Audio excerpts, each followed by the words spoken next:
Bienvenue sur Signatures éternelles, la chaîne qui célèbre les esprits qui ont laissé une empreinte indélébile dans l'histoire. Des penseurs, des artistes, des écrivains et des visionnaires dont la voix résonne encore à travers le temps. Aujourd'hui, nous rendons hommage à une femme dont la plume a brisé le silence, défendu la dignité et éveillé les consciences. Voici l'histoire de Mariama Ba, l'une des plus grandes voix de la littérature africaine. Mariama Ba naît en 1929 à Dakar, au Sénégal, dans une famille musulmane instruite. Son père, fonctionnaire, devient plus tard ministre de la Santé. Très tôt, elle se distingue par son intelligence et sa curiosité. Dans un contexte où peu de filles accèdent à l'école, Mariama Ba a la chance de recevoir une éducation exceptionnelle pour une jeune fille de son époque. Elle fréquente l'école normale de Rufisque, une institution réservée aux futures enseignantes. C'est là qu'elle développe son amour pour les lettres, la pédagogie et surtout la justice sociale. Diplômée, Mariama Ba devient professeure. Mais au-delà de l'enseignement, elle s'engage pour les droits des femmes et l'égalité dans la société sénégalaise.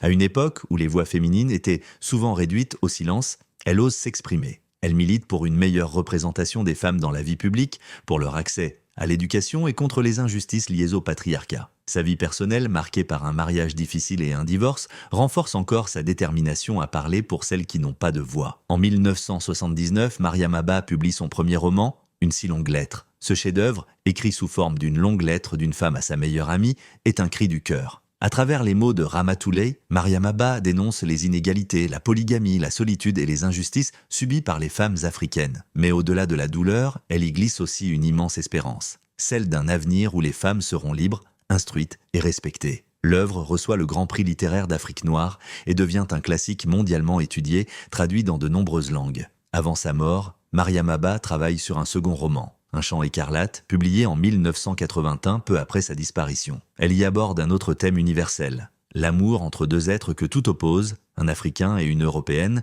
et les chocs culturels qui en découlent. Ce roman, plus politique, montre une fois encore son courage intellectuel et son regard lucide sur la société. Mariama Ba s'éteint en 1981 à seulement 52 ans. Mais son héritage, lui, ne s'est jamais éteint. Son œuvre continue d'être étudiée dans les écoles, les universités et inspire des générations entières de femmes, d'écrivains et de lecteurs à travers le monde. Elle est devenue un symbole de la parole libérée, du combat pour la dignité et de l'espoir féminin africain. Mariama Ba n'a pas seulement écrit des romans, elle a décrit la vérité de son temps, avec la force d'une femme qui refuse le silence.